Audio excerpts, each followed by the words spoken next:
శ్రీ గురుదేవాయ నమః. ఓం సల్లక్షణ సమారంభాం చిదానందేతి మధ్యమాం అస్మదాచార్య పర్యంతం వందే గురు పరంపరాం. ఓం గీతామృత మహోదధయే నమః. ఓం గీతామృతాస్వాదానందాయ నమః.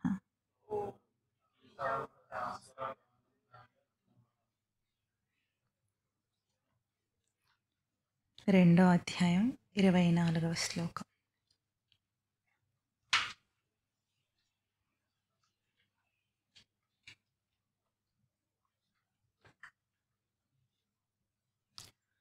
అచ్ఛేద్యోయం అదాహ్యోయం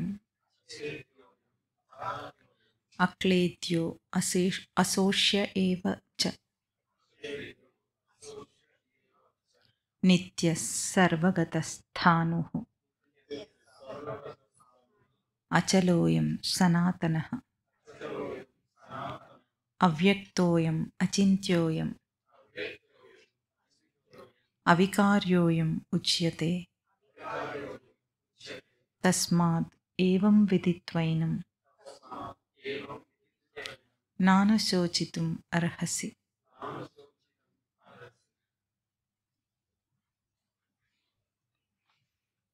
ఈ రెండు శ్లోకాలన్నీ ఈరోజు మననం చేయాలి. పోయిన వారం ఒక ప్రశ్న వేసుకొని వదిలేసాం. గుర్తుందా ప్రశ్న ఎవరికైనా? ఏమిటది?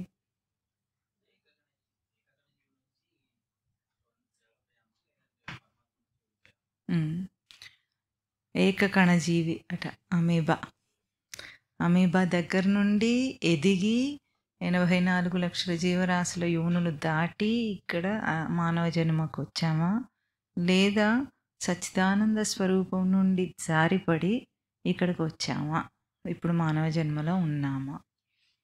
ఇది విచారణకు తీసుకుంటే ఇటువంటి ప్రశ్న రావటం అనేది సాధారణ జీవితంలో ఇటువంటి ప్రశ్న రావటం అనేది, అంటే సాధకుడిగా ఎదగక ముందు ఇటువంటి ప్రశ్న రావటం చాలా సహజం మనిషికి.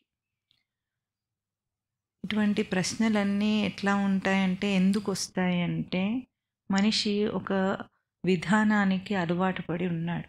ఏమిటది? తన ఆలోచన విధానం, తన జీవితం ఎట్లా ఉంటుంది ఎప్పుడంటే భూతకాలం భవిష్యత్ కాలం రెండింటి గురించే నడుస్తూ ఉంటుంది అన్నమాట. ఎప్పుడు భూతకాలపు విషయాలన్నిటినీ కూడా గుర్తుపెట్టుకొని వాటిని స్మరించుకుంటూ భవిష్యత్ కాలాన్ని ఊహించుకుంటూ, అంతేనా? మన ఈ పోకడంతా ఎట్లా ఉంటుంది? ఈ రెండింటి మీద ఆధారపడి ఉంటుంది. వచ్చిన అనుభవాలన్నిటినీ మళ్ళీ స్మరించుకుంటూ వాటిని తలంచుకుంటూ అనాలి, మనం తలంచుకుంటూ బ్రతుకుతుంటాడు. దానికి ఇప్పుడు ఎట్లా బ్రతుకుతున్నాడు, ఎందుకు బ్రతుకుతున్నాడు? భవిష్యత్ కాలానికి ఊహ. ఇదంతా వాడి జీవితం ఇట్లా నడుస్తుంది కాబట్టి ఇటువంటి ప్రశ్న రావటం సహజం. కానీ ఒక్కసారి ఈ వేదాంత విచారణకు మరలిన వాడికి ఒక ట్విస్ట్ ఇస్తుంది బోధ. ఆ ట్విస్ట్, ఆ మలుపు ఏమిటి అంటే, సృష్టి యొక్క స్వరూపము భూతకాలంతోనూ భవిష్యత్ కాలంతోనూ చెప్పబడేది కాదు. ఇప్పుడు మనం ఎక్కడి నుండి వచ్చాము అన్న ప్రశ్న దేనికి సంబంధించింది? భూతకాలానికి సంబంధించింది. ఎక్కడికి వెళ్తాం? భవిష్యత్ కాలానికి సంబంధించింది. మనం ఒకటి ముఖ్యమైనది వదిలేసింది ఏమిటి? వర్తమానం. వర్తమానాన్ని వదిలేసాము. దాన్ని ప్రస్తావన చేస్తుంది వేదాంతం. అద్య, సృష్టి యొక్క స్వరూపం అద్య. అద్య పదం ఎక్కడైనా విన్నారా మీరు? ఎక్కడ? అద్య బ్రాహ్మణ ద్వితీయ వరార్థే వైవస్వత మన్వంతరే శ్వేతవరాహ కల్పే వైవస్వత మన్వంతరే జంబూద్వీపే భరతవర్షే భరతఖండే. ఎక్కడ చదువుతాం ఇవన్నీ? సంకల్పం చేస్తాం. దానికి ముందు ఏమన్నారు? అద్య అంటే ఇప్పుడు. అద్య అన్న పదానికి అర్థం ఏమిటి? ఇప్పుడు అని అర్థం. ఇప్పుడు అని చెప్పి తర్వాత చాటభారతం అంతా చెప్పారు అక్కడ. ఎక్కడున్నాము అదంతా చెప్తున్నాం. ఇప్పుడు ఎక్కడున్నాము అన్న ఒకటి దేశకాలమానములని చెప్తున్నారు అక్కడ. అంతేనా? దేశకాలమానములతో గుర్తింపుతో ఉన్న ఏ జీవుడి గురించి చెప్పాలో, ఏ జీవుడు సంకల్పం చేస్తున్నాడో ఆ జీవుడి గురించి చెప్పబోతూ అద్యపదం వాడింది. అద్యపదం ఇప్పుడు. అదే అంటుంది వేదాంతం కూడా. నువ్వు ఇప్పుడు గురించి మాట్లాడు, ఎప్పుడో గురించి మాట్లాడకు అంటుంది. మరి బోధలో మీరే కదా చెప్తుంటారు 84 లక్షల జీవరాశులు అంటారు ఒక్కసారి, మళ్ళొక్కసారేమో ఉన్నది సచ్చిదానంద స్మృతి స్వరూపం ఒకటే, అక్కడ నుండి జారిపడ్డాడని. బోధలో కదా ఇవన్నీ చెప్పేదంటే తప్పకుండా బోధలో చెప్తోంది, కాదని అనటం లేదు. బోధ సాపేక్షికం. సాపేక్షికం అంటే పోలికతో ఉండేది. సృష్టి కూడా సాపేక్షికమే, బోధ కూడా సాపేక్షికమే. సాపేక్షికం అంటే ఒకదాంతో పోల్చి చెప్పాల్సి వస్తుంది దాన్ని. అట్లా ఎందుకు చెప్పాల్సి వస్తుందంటే ఇప్పుడు నువ్వు ఉన్న పరిస్థితికి పోలికతో చెప్పవలసి వస్తుంది. ఇవాళ వచ్చే శ్లోకంలోని మనం ఏవైతే నిత్య సర్వగత స్థాను అచల సనాతన అన్న పదాలు ఆత్మకు చెప్పారో వాటన్నిటి కూడా పదాలన్నిటిలో కూడా సాపేక్షికంగా అనిపిస్తుంది అనమాట. మనం ఒక పోలికతో చెప్పవలసి వస్తుంది మనకు. అది చెప్తేనే మనకి ఇప్పుడు అవగాహన అవుతుంది. ఉన్నది ఉన్నట్టు చెప్తే మనం ఊహించుకునే జీవితంలో అది అర్థం కాదు, కనుక సాపేక్షికంగా బోధ నడుస్తుంది. అందుకే సచ్చిదానంద స్మృతి నుండి జారిపడటం అన్నది సత్యమే. 84 లక్షల జీవరాశుల గర్భాలను ఎదుక్కుంటూ వచ్చి మానవ జన్మకు వచ్చినది కూడా సత్యమే. రెండూ సత్యమే. ఎందుకు? మనం మధ్యలో ఉన్నాం కాబట్టి. ఇప్పుడు ఎట్లా ఉన్నాం? మనం మధ్యలో ఉన్నాం. అయితే దీన్ని తరచి చూసుకోవాలి సాధకుడు. ఏది తనకు సమన్వయంగా కుదురుతుంది, రిలవెంట్గా ఏది ఉంది అంటే ఇప్పుడు ఇక్కడ ఉన్న స్థితిలో నీకు ఏది సత్యంగా, నీ గుర్తింపు దేనికి దగ్గరగా తోస్తోంది నీకు. మనుషులందరూ ఒకటే అని అనుకుంటాం మనం. మనిషి అయితే సరిపోయింది, రూపురేఖలన్నీ మనిషిగా ఉంటే మనిషి కాదు వాడు, అందరూ ఒకటి కాదు. మనుషులు విభిన్న సంస్కారాలతో ఉంటారు, దీన్ని మనం ఒప్పుకోవాలి. ప్రాణులన్నీ వేరు సంస్కారంతో ఉంటాయి. కాబట్టి ఇప్పుడు అంటే ఒక క్లాస్ రూమ్లో పిల్లలందరూ వేరే తెలివితేటలతో ఉంటారు. వారి గ్రహింపు తెలివితేటలు వేరుగా లేవు. ఉండటానికైతే ఒకే క్లాస్ రూమ్లో ఉన్నారు. ఆ 10th క్లాస్ ఆ సెక్షన్కి సంబంధించిన పిల్లలనే మాట్లాడతాం మనం. అందరూ ఒకటే, కానీ అందరూ ఒకటా? కాదు. ఆ తేడా ఎట్లా ఉందో మనుషులందరూ కూడా భిన్న సంస్కారాలతో ఉన్నారు. ఇప్పుడు మరి ఏ జీవుడు విచారణ చేసుకుంటున్నాడో ఆ జీవుడు తనకు తాను విచారణ చేసుకున్నప్పుడు తేల్చుకోవలసింది ఏమిటి? నేను జన్మాంతరంగా వెనుక నుండి వస్తున్నానా, పైనుండి వస్తున్నానా, కింది నుండి వస్తున్నానా అంటే రెండూ సత్యమే. అయితే ఎప్పటికప్పుడు ఈ క్షణాన నా అవగాహన దేనికి దగ్గరగా ఉందంటే, ఉదాహరణకి ఇక్కడ కూర్చొని ఇప్పుడు ప్రవచనం వింటున్నా, లోకాన్నంతా విడిచిపెట్టామా? హోప్ఫుల్లీ విడిచిపెట్టామని అనుకుందాం. విడిచిపెట్టిన తర్వాత ఇప్పుడు ఎక్కడుంది మన చింతన అంతా? బ్రహ్మచింతన. బ్రహ్మచింతన అంటే ఎదిగిన తన స్వరూపమే కానీ ఎప్పుడైతే పతనమైన స్వరూపం గురించి అవగాహన కానీ ఏదీ లేదు. ఎదగబోయే స్వరూపము, ఎదుగుతున్న స్వరూపంతోనే మన గుర్తింపు ఇప్పుడు ఉంది. ఈ సమయంలో మనం ఎవరం? బ్రహ్మస్వరూపాలు. కాసేపటికి ఏమవుతుంది? ఈ బ్రహ్మస్వరూపం నుండి ఠకిమని కింద పడతాడా? పడేమవుతాడు? విషయంలోకి ప్రవేశిస్తాడు. ఆ విషయాలు కూడా ఎట్లా ఉంటాయి? రకరకాల విషయాలు ఉంటాయి. కొన్ని తెలివితో ఆలోచించి చేసే పనులు ఉన్నాయనుకోండి, అంత దిగజారడప్పుడు భౌతికం మీదకి జారలేదు ఇంకా. అభౌతికమైన తెలివితో పనిచేసే ఒక స్థితిలో పనిచేస్తున్నప్పుడు కొంత దిగాడు. అంటే కేవలం సచ్చిదానంద స్మృతిగా లేకుండా కొంత దిగాడు. అభౌతికంగానే పనిచేస్తున్నాడు అనుకుందాం.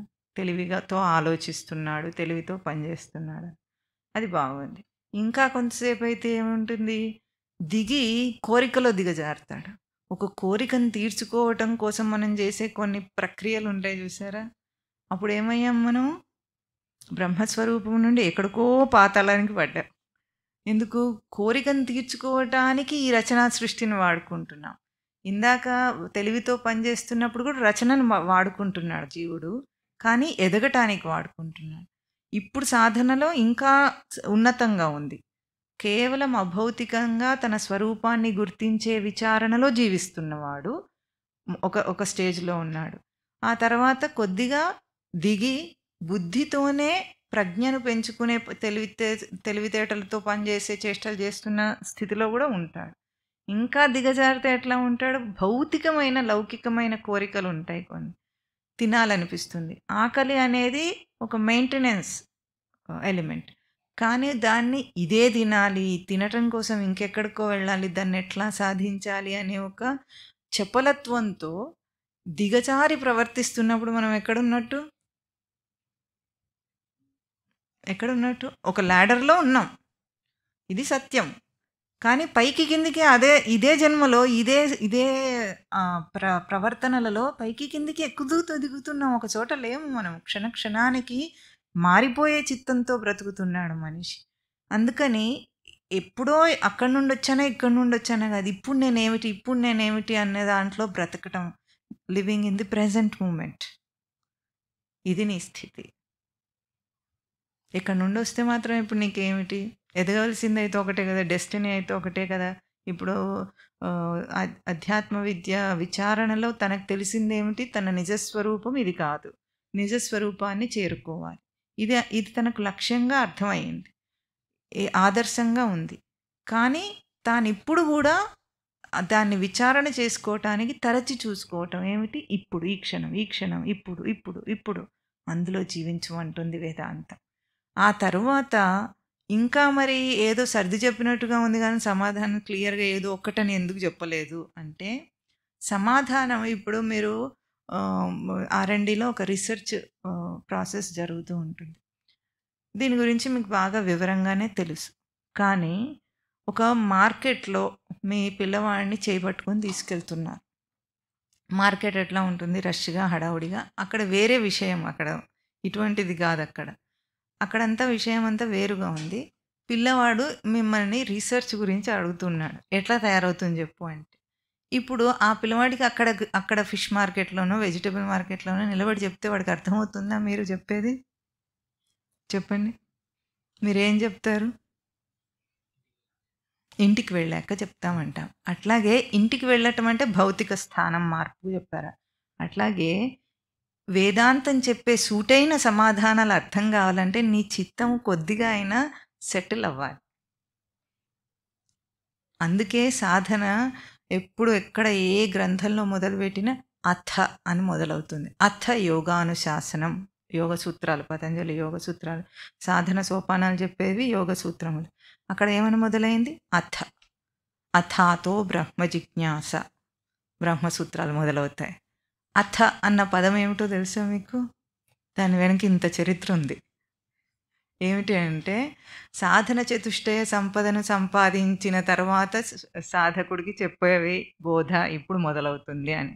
అంటే అంతకుముందే వాడు అంత ప్రిపేర్ అయి ఉంటాడనమాట. సాధన చతుష్టయ సంపద ఏదైతే మీరు శమము, దమము అవన్నీ, నిత్యానిత్య వస్తు వివేకము, ఇహామూత్ర ఫలభోగ విరాగము అవన్నీ విన్నారు మీరు. ఇక్కడ మీకు గుర్తున్నాయో లేదో తెలియదు కానీ, అవి ఏవైతే సాధన చతుష్టయ సంపద చెప్పారో అది చేసిన వాడికి అప్పుడు మొదలు పెడతారట బోధ. అంటే దాని అర్థం ఏమిటి? ఒక ఫిష్ మార్కెట్లో ఉన్నవాడికి కానీ ఏదైనా మార్కెట్లో ఉన్నవాడికి ఎట్లాగైతే ఏది అవగాహన కాదు, వాడు అడుగుతున్నాడు కరెక్టే. ఇప్పుడు వస్తాడు, రోడ్ మీద ఉండదు వస్తాడు, వచ్చి అడుగుతాడు, ఏమిటి చెప్పండి అసలు సృష్టి ఎట్లా జరిగింది చెప్పండి అంటే, నీకు చెప్తే నీకు అర్థం కాదు. ఎందుకంటే సాధనలో ఎందుకు అర్థమవుతుంది అది కూడా ఒప్పుకోవాలి కదా. దేనేదో పోస్ట్పోన్ చేయటానికో ఠలాయించడానికో చెప్పటం లేదు ఆ విషయం. సాధనలో ఏమవుతుందంటే నీ ఎక్విప్మెంట్ నువ్వు అర్థం చేసుకుంటావు. ముందు నువ్వు దేనితో అర్థం చేసుకుంటావో, అసలు అర్థం చేసుకోవటం అంటే ఏమిటో ఇవన్నీ నీకు పరిచయం కావాలి. మనిషి లోకంలో బ్రతుకుతున్నాడన్న మాటనే కానీ తనకున్న దేహాన్ని, ఇంద్రియాలను పూర్ణస్థాయిలో వాడుకోవట్లేదు, పైపైన వాడుకుంటున్నాడు వాటిని. తనకున్న ఇంద్రియ తేజస్సు, భౌతిక కర్మేంద్రియాలు కానీ, జ్ఞానేంద్రియాలు కానీ, అంతరింద్రియం కానీ చాలా తేజోవంతమైనవి. అంత తేజస్సును అసలు ఇంకా పరిచయమే చేసుకోలేదు వాడు. బయట ఏదో తెలివితో తిరుగుతున్నాను అనుకుంటున్నవాడు కూడా ఇంకా పరిచయం ఆ ఆవరణలోకి రాలేదు. ఆధ్యాత్మికతలో ముందు ఆవరణలోకి వస్తాడు. సాధన అన్నది మొదలుపెట్టిన తర్వాత ఆచరణకు వచ్చినప్పుడు ఆవరణలోకి వచ్చినవాడు వాడు. ఆ ఆవరణలో వచ్చిన వాడికి సృష్టి యొక్క స్థితిగతులు చెప్తే నిజంగా ఎట్లా జరిగింది, ఎందుకు జరిగింది, ఇవన్నీ చెప్తే పైమెట్టు మాటలు అంటారు వాటిని. అవన్నీ అర్థమవుతాయి, అవగాహన అవుతాయి వాడికి. కొద్ది కొద్దిగా అవగాహన అవుతున్న వాటిని ఆచరిస్తూ ఉంటాడు. ఆచరిస్తూ ఉంటే అవగాహన పెరుగుతుంది. మళ్ళీ అవగాహన అయిన తర్వాత ఇంకా ఎదిగే మాటలు చెప్తూ ఉంటారు. అప్పుడు మళ్ళీ అవగాహన అవుతుంది, ఆచరణ అవుతుంది. అంటే ఆచరణ లేనిది ఏది అర్థం కాదు ఇంకా చివరికి. ఇది సృష్టి ఇచ్చే సమాధానం. చెప్పలేక కాదు, మీకు తెలియక చెప్పలేదా, అక్కడ వాడికి తెలిసి కూడా చెప్పలేదా? ఇప్పుడు నువ్వు ఇక్కడ చెప్తేనే నీకు తెలిసినట్టు అని వాడంటే మీరు ఏమంటారు? ముందు నడువు ఇంటికి అంటారా? అంతేనా కాదా? అంతేగాని వాడేదో అన్నాడు అని అభిమానపడం కదా. అట్లాగే శాస్త్రమైనా అదే చెప్తుంది. నువ్వు ఏ స్థితిగతులు ఇవన్నీ చెప్పినవి ఒక్కొక్కటి ఎదిగి ఇన్ని ఎదిగి కాదు. ఇప్పుడు ఇవన్నీ అనుభవిస్తున్నావు నువ్వు. 84 లక్షల జీవరాశులను ఎంత బ్రాడ్గా ఏదైతే చూపించారో అవన్నీ ఇప్పుడు నువ్వు అనుభవిస్తున్నవే. క్షణానికి ఒక్కొక్కరి స్థితిగతిలో ఉంటుంది వాడి చిత్తం. ఇప్పుడే చాలా బుద్ధిమంతుల్లాగా ఉంటాడు, తర్వాత చపల చిత్త చలపతిరావు అవుతాడు. ఏమవుతాడు? చలపతిరావు. చలపతిరావు అంటే తెలుసా మీకు? చలపతిరావు అనే పేరు ఉంటుందా? అసలు అట్లా ఉండొచ్చా? ఎవరైనా ఆలోచిస్తారా? చలపతిరావు ఏమిటి? సుప్రభాతంలో వెంకటాచలపతి అని ఉంటుంది. అంటే వెంకట అచలపతి అని అర్థం. అచలం అంటే కదలనిది కొండ, ఆ దానికి అధిపతి అని అర్థం. అచలపతి అనేది పేరు ఉండాలి. మన వాళ్ళు ఏం చేశారు, దాన్ని వెంకట చలపతి చేశారు. చలపతి అన్న పదానికి అర్థం లేదు. చలించేదానికి పతివైతే అది ఎందుకు పేరు? చలించేదాన్ని రక్షించుకునేవాడా? తన అచల స్థితిని, అంటే నిశ్చలమైన స్థితిని, పర్వతాన్ని అధిరోహించిన వాడు, దానికి పతి అని అర్థం. అట్లా మనవాడు చలపతిరావు అని పేరు పెట్టేసుకుంటారు. అర్థం ఉండదు. అంటే ఎంత విచారణ లేకుండా ఉన్నారో చూసారా? అట్లాగే వీడు కూడా బుద్ధిమంతుడే పాపం. ఏం బుద్ధి ఉంది వీడికి? సచ్చిదానంద స్మృతి బుద్ధి ఉంది వీడికి. కానీ విషయాల్లో తిరిగేటప్పుడు ఏమవుతున్నాడు? చలపతిరావు అవుతున్నాడు. కనుక ఇప్పుడు మన స్థితి ఈరోజు ఇక్కడ అని ఎప్పుడైతే ఈ అలర్ట్నెస్ వచ్చిందో, ఈ అలర్ట్నెస్ నెమ్మదిగా అవేర్నెస్గా ట్రాన్స్ఫార్మ్ అవుతుంది. అవేర్నెస్ అంటే స్మృతి యందు ఎరుక కలిగి ఉండటం. ఒక్క రోజులో వచ్చేస్తుందా అది? ఎందుకు? మన ఎరుక దేని మీద ప్రయోగం అయి ఉంది? అనేకమైన విషయాల మీద ప్రయోగం చేస్తాం.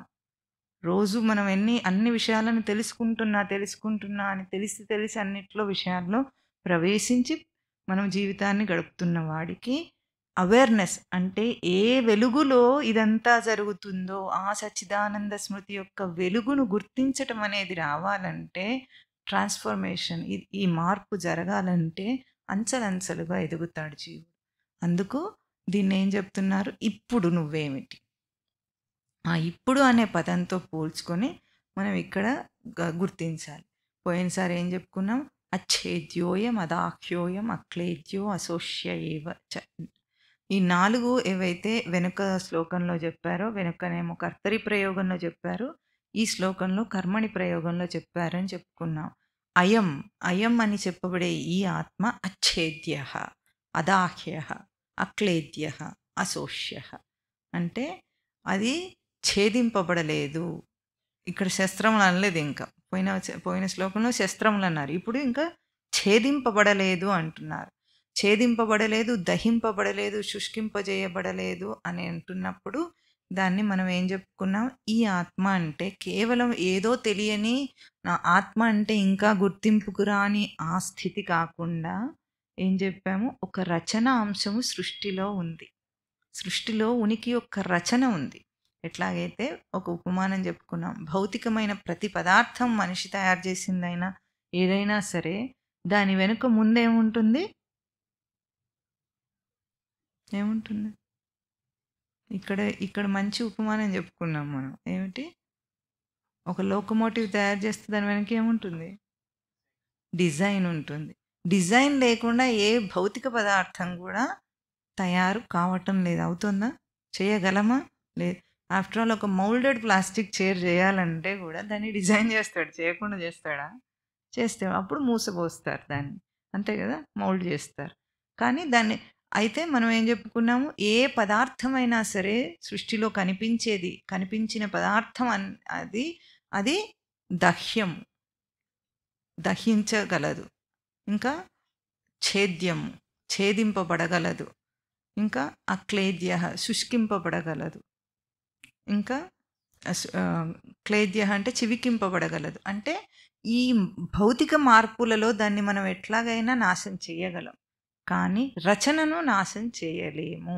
రచన అనేది నాశం కాని అభౌతిక స్వరూపం. జీవుడుగా మనం ఎవరైతే మనం అనుకుంటున్నామో వీడు దేహం కాదు, జీవుడు. జీవుడెవరు? ఈ సృష్టిలో ఉనికి యొక్క రచనగా మనం ఉన్నాం. ఎట్లా ఉన్నాము? ఇప్పుడు రచన మనం చూసుకోవాలి. ఒక లోకోమోటివ్ తయారైతే దాని డిజైన్ ఉంటుంది అనుకో. మరి మన డిజైన్ ఏమిటి? ఇప్పుడు మనం ఆలోచించాల్సింది ఏమిటి? మన డిజైన్ ఏమిటి? డిజైన్ ఏమిటి మనకు? మన ప్రాథమిక గుర్తింపు దేహం. అవునా? నేను అంటే ఎవరికైనా మొదటి గుర్తింపు దేహం కాబట్టి దేహమే తన రచన. భౌతికమైన దేహం మనకు కనిపిస్తుంది. దేహంలో ఉన్న అభౌతిక రచన కనిపిస్తుందా? కనిపించటం లేదు. ఇప్పుడు దేహంతోనే దీన్నంతా వాడుకుంటున్నాం. అన్ని అవయవాల అంగాలతో అన్నిటితో ఇంద్రియాలన్నిటితో వాడుకుంటూ కూడా రచన ఏమిటో మనకు తెలియటం లేదు.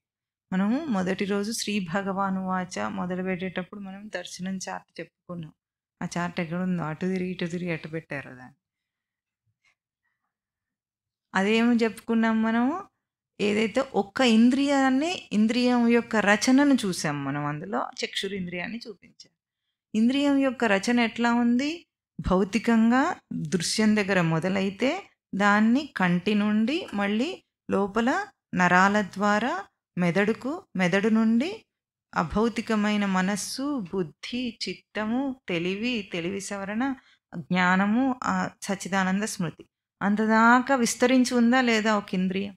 ఈ విస్తరించిన ఇదంతా కూడా భౌతికంగా మనకు కనిపిస్తుంది. మనస్సులో మెదడు దాకా కూడా కనిపిస్తుంది. మెదడు దాకా ఉన్నది భౌతికమైన కన్నైనా కూడా దాంట్లో ఒక డిజైన్ ఉంది. ఆ డిజైన్ అభౌతికమే. మళ్ళీ మనసు, బుద్ధి, చిత్తం, అహంకారం అని చెప్పినా కూడా ఆ పదాల కంటే లోతుగా అందులో ఒక రచన ఉంది. బుద్ధి అవగాహన చేసుకోవటం, మనస్సు గ్రహించటం, ఇవన్నీ కూడా మనస్సు బుద్ధికి రచనలు, డిజైన్స్. అంటే సూక్ష్మంగా దాంట్లో ప్రవర్తించేది. ఇప్పుడు ఒక మనిషి చచ్చిపోతే ఇవన్నీ భౌతిక దేహం నాశనం అయిపోతుంది. అంటే కనిపించకుండా పోయింది. కానీ రచన పోదు. ఎట్లాగైతే భౌతికంగా ఉపమానం తెలుసుకోవాలంటే డిఎన్ఏ అంటాం మనం. డిఎన్ఏలో ఏముంది?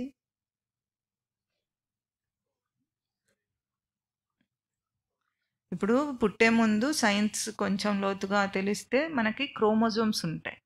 ఆ క్రోమోజోమ్స్ పేరెంట్స్ నుండి వస్తాయట. తల్లి నుండి 23, తండ్రి నుండి 23 క్రోమోజోమ్స్, పేర్స్ ఆఫ్ క్రోమోజోమ్స్ వస్తాయి. వాటి నుండి భౌతిక దేహ నిర్మాణానికి కావాల్సిన డిజైన్స్ అన్నీ వచ్చేస్తాయంట. జెనెటికల్గా అంటాం మనం. ఈ డిజైన్ అక్కడ ఉంది. డిఎన్ఏలో ఏముంటుంది? డిజైన్ ఉంటుంది. ఆ డిఎన్ఏలో ఉన్నదాన్ని మనం మార్చలేమండి. ఇప్పుడు మార్చడానికి ప్రయత్నం చేసుకుంటున్నాడు. ఆ డిజైన్ని మార్చలేమంటున్నారు. ఆ డిజైన్లో ఎట్లా ఉంటే ఇప్పుడు ఒక పిల్లి కళ్ళు ఉన్నాయనుకోండి. పిల్లి కళ్ళు రావటం అనేది ముందే ఆ డిజైన్లో ఉంటేనే ఆ జీవుడికి వస్తాయి. హెయిర్ కలర్, ఇవన్నీ భౌతికంగా ఏవైతే మనకు కనిపిస్తున్నాయి, ముక్కు షేపు, ఇవన్నీ కూడా అకార్డింగ్ టు జీన్స్. ఇది సైన్స్ చెప్తుంది. అది డిజైన్. నాశనం అయిపోయిన తర్వాత ఈ దేహం నాశనం అయిపోతే ఇప్పుడు కన్ను తీసేస్తే కన్ను పోయినా కూడా డిజైన్ ఉంటుంది. ఎట్లాగో మనిషి యొక్క ఇది ఫిజికల్ బాడీకి ఉపమానం అయితే అభౌతికంగా జీవుడికి ఏమిటి? మనసు, బుద్ధి, చిత్తం, అహంకారంలో డిజైన్ ఉంటుంది. వాడి ప్రవృత్తి, సంస్కారం అన్నీ అక్కడ ఉంటాయి. అది ఉంటుంది దేహం నాశనం అయిన తర్వాత. జీవుడుగా కూడా లేకపోయిన తర్వాత, వాడే లేకుండా అయిన తర్వాత ఆ డిజైన్ ఏమవుతుంది అంటే సృష్టిలో లయం అయిపోతుంది. ఆ డిజైన్ నుండి ఇంకొకటి వస్తుంది. డిజైన్ ఎప్పటికీ నాశనం కాదు. అయితే నేనేం చేయాలి? దీని అదంతా నేనేం చేసుకుంటా ఇంత లోతుగా చెప్తే అంటే, look at the design while you are doing any action. నువ్వు ఏ కర్మ చేస్తున్నప్పటికీ, ఏ క్రియ చేస్తున్నప్పటికీ డిజైన్‌ని చూసే అలవాటు చేసుకో. నాశమయ్యేదేమో బయటిది. నాశం కానిదేమిటి? రచనాంశం. అంటే ఆ తేజస్సును దర్శనం చేయటానికి సచ్చిదానంద స్మృతి అంటే ఏమిటో ఊహకు కూడా అందని స్థితిలో రచనలో దాన్ని దర్శనం చేయమంటుంది. అచ్ఛేద్యః ఏదైతే ఛేదింపబడదో, నువ్వు బయట చెదిరిపోయి ప్రవర్తించినా, నువ్వు డిస్టర్బ్ అయినా కూడా డిస్టర్బ్ కాంది నీ డిజైన్. మనకైతే ఎట్లా ఉంటుంది? ఒక్కొక్కసారేమో బాగానే ఉంటాం స్టేబుల్‌గా, ఇంకొకసారి చెదిరిపోతాం. డిస్టర్బ్ అయ్యానంటాడు. నువ్వు డిస్టర్బ్ అయినప్పుడు కూడా డిస్టర్బ్ కాకుండా నీ లోపల రచన ఉంటుంది. ఏదైతే ఒక్కొక్కసారి నేను స్థిరంగా ఉంటానన్నాడా లేదా? ఇప్పుడు స్థిరంగా ఉండేవాడెవడు? తనే. తనకే తెలుస్తుందా తను స్థిరంగా ఉంటాడు. ఒక్కొక్కసారి నేను భంగపోతాను నాకు భంగం అవుతుంది అంటున్నాడు. అది కూడా తెలిసిందా వీడికి? ఇప్పుడు స్థిరత్వాన్ని గుర్తించినవాడు తనే. భంగం అవ్వటాన్ని గుర్తించినవాడు ఇప్పుడు వాడు గుర్తించినవాడైనాడా? స్థిరంగా ఉన్నవాడు వాడా? భంగమైన వాడు వాడా? గుర్తించినవాడు వాడా? కొంచెం నిశితంగా ఉంటే అంటే మనం అలర్ట్‌గా ఉండగలిగితే ఇవన్నీ తెలుస్తాయి మనకు. ఎందుకంటే మనం చేస్తున్నాం అవి. ఇప్పుడు ఎప్పుడైతే మనిషి చెదరకుండా ఉండటాన్ని అభ్యాసం చేస్తాడు. ఎట్లా అభ్యాసం చేయగలడు? చెదిరింది కూడా గుర్తించేది తానే అని 4 సార్లు చెదిరిపోయినప్పుడు గుర్తిస్తే, 4 సార్లు డిస్టర్బెన్స్ వస్తున్నప్పుడల్లా ఇది గుర్తించగలిగాడంటే వాడు దాన్ని దాటేస్తాడు. మనం ఎందుకు దాటలేకపోతున్నాం అనుకున్నా కూడా గుర్తించలేకపోతున్నాం కాబట్టి. చిన్న తేడా అంతే. ఈ తేడా 4 సార్లు గుర్తించిన తర్వాత వాడేం చేస్తాడు? అది రాకముందే వాడికి అర్థమవుతుంది. ఏమిటి? దాన్ని గుర్తించేవాడిని నేను. ఆ డిస్టర్బెన్స్ కలుగుతుంది. దాన్ని గుర్తించగలిగే స్టేట్‌లో ఉన్నవాడిని నేను అంటే వాడు ఎదిగాడు. ఇప్పుడు దీనివల్ల లాభం ఏమిటి అంటే, జీవితంలో అసలు మనిషి ఎందుకు ఈ కష్టాలను అనుభవిస్తున్నాడు అంటే కేవలం గుర్తింపు లేని కారణంగా అంటుంది బోధ. ఎందుకు అనుభవిస్తున్నాడు? ఈ అప్స్ అండ్ డౌన్స్ ఎందుకు వస్తున్నాయి? నిరంతరంగా ఇదే ఎందుకుంది? చేసిందే మళ్ళీ చేసి ఎందుకు చేయాలనుకుంటున్నాడు? చేసిన పనే చేస్తారా? ఏదైనా కొత్తగా చేస్తుంటారా రోజు? చెప్పండి. ఏది చేయరు. ఎవ్వరూ చేయరు. అందరూ చేసిన పని మళ్ళీ అదే చేస్తున్నారు. ఇది నిరంతర ఏడుపులాగా తయారయింది జీవితం. దాన్ని దాటటం ఎట్లా? కేవలం దాన్ని దర్శనం చేయటంతో దాటేస్తాడు. ఇంకేం లేదు తేడా. దర్శనం చేయటానికి కావాల్సింది సాధన. సాధన ఏం చేస్తుందంటే ఆ స్టెబిలిటీని ఇస్తుంది మనకంతే. కానీ వాడు దర్శనం చేసేది మాత్రం స్టెబిలిటీలో. ఇది ఏదైతే ఏనం అని చెప్పబడుతుందో అది. ఆ ఏనం. ఇప్పుడు ఇదంతా ఎవరికి చెప్తున్నారు? బాగా డిస్టర్బ్ అయి ఉన్న అర్జునుడికి. ఎంత భంగపోయాడు, ఎంత భంగాన్ని పొందాడు అతని స్థితిలో అంటే ఒక మహావీరుడు మాట్లాడే మాటలు మాట్లాడలే అర్జునుడు. అర్జునుడి స్థితి మనకు లేదా? ఉందా లేదా? ఒక విషయం వస్తే కృషించిపోయేటట్టు ఏడవటం అనేది జరగటంలా? ఏదో ఇప్పుడు ఇక్కడ కూర్చొని బాగానే ఉంటుంది. ఎట్లా ఉంటుంది? ఎంతో కష్టపడి కూతురికి పెళ్లి చేస్తాడు. పెళ్ళైన 4 రోజులకే అల్లుడు సతాయించడం మొదలు పెడుతుంటే ఆ గ్రాండ్‌గా పెళ్లి చేయటానికి ఎంత ఉత్సాహం చూపించాడో అదంతా ఏమైంది ఇప్పుడు? చెప్పండి. లోకంలో ఇటువంటి సమస్య రావటం లేదా? ఎంతో కష్టపడి చదువుకుంటాడు. 4, 5 సంవత్సరాలు కష్టపడి చదువుకుంటాడు. ఉత్సాహం ఉంటుందా లేదా? అప్పుడు వాళ్ళకి ఎంతో ఉంటుంది. 2 సంవత్సరాలు ఉద్యోగం రాకుండా నిరుద్యోగిగా ఉండేటప్పటికి ఏమైపోయింది వాడి స్థితి? అప్స్ అండ్ డౌన్స్ అంటే ఇవే కదా మరి. ఈ క్షణాన ఒక హోప్‌తో, ఏదో ఒక ఉత్సాహంతో, మోటివేషన్‌తో ముందుకెళ్తాడు. తర్వాత జరగదు. జరగకపోతే ఏమైంది? కృంగిపోయాడు. ఇట్లాంటి ప్రతి చిన్న దగ్గర నుండి లోకంలో పెద్దవనుకునే అన్ని ఇష్యూస్‌లో జరుగుతూనే ఉన్నాయి. ఎందుకు అవుతున్నాయి ఇవన్నీ? అంటే అవి ఆ స్థితిగతులు అట్లా అవ్వటం మీద నీకు ప్రాబ్లమ్ కాదు. నువ్వు నిలదొక్కుకోలేకపోవటం వల్ల తనకు కష్టం వస్తుంది అంతే. స్థితిగతులు మారిపోతాయి అనుకోవద్దు. స్థితిగతులు అట్లాగే ఉంటాయి. కానీ తాను నిలదొక్కుకోవటం, తాను స్థిరంగా ఉండటం మారిపోయినప్పుడు అవట్లా లేవనిపిస్తుంది. ఇప్పుడు మనకి ఎట్లా ఉంది? చాలా కష్టంగా ఉంది లోకం. కానీ స్థిరత్వం వచ్చిన రోజు ఇదే లోకం చాలా బాగుంటుంది. దానికి అర్జునుడిని సిద్ధం చేస్తున్నాడు ఇక్కడ స్వామి. లేకపోతే ఇప్పుడు సాంఖ్యం చెప్పాల్సిన అవసరం ఏమిటి? అంటే సత్యం తెలియని స్థితిలో మనిషికి భ్రాంతిలోనే ఇటువంటి భంగపాటొస్తుంది. భ్రాంతి లేని వాడికి రాదు. అర్జునుడిని ముందు భ్రాంతి తొలగించాలి. ఎవరైతే ఉన్నారని అన్నాడు, నా ఎదురుగా ఎవరున్నారని అన్నాడు? కౌరవులు ఉందాను, నా వాళ్ళు కౌరవులు అన్నాడా? ఆ మాట అన్నాడు కదా అర్జునుడు. ఉన్నారని అన్నావా వాళ్ళని? ఆ ఉన్న వాళ్ళలో ఉండేదెవరు పోయేదెవరో నేను చూపిస్తానంటున్నాడు. దేహాలను చూసి నువ్వు ఉన్నవాళ్ళు అన్నావు, నా వాళ్ళు అన్నావు. కానీ ఆ నా అనేది ఏమిటో, పోయేదేదో, పోయేది నశించేదాన్ని నువ్వు ఆపలేవు, ఉండేదాన్ని నువ్వు నాశనం చేయలేవు. మరి నువ్వెందుకు ఏడుస్తున్నావు? దుఃఖం ఎప్పుడొచ్చింది? నేను చంపేస్తాను అనుకున్నాడు కాబట్టి. నువ్వు చంపేదాన్ని, చంపేది అక్కడ చావదు, నువ్వు చంపుతాను అనుకున్నది. నువ్వు పోనీ ఎవరినైతే రక్షించాలనుకుంటున్నావో వాళ్ళు ఎట్లాగూ ఉండరు. అది స్వామి చెప్తున్న బోధ. మనకు కూడా అర్థం కావాల్సింది అదే. పోయే విషయాలతో ఏవైతే విషయాలు మనను పైకి కిందికి ఊపుతున్నాయో ఆ విషయాల్లో మనం చూస్తున్న దృష్టికోణం అసత్యం. ఉండేది ఉంటుంది, పోయేది పోతుంది. అది ఆ బోధ జరుగుతోంది ఇక్కడ.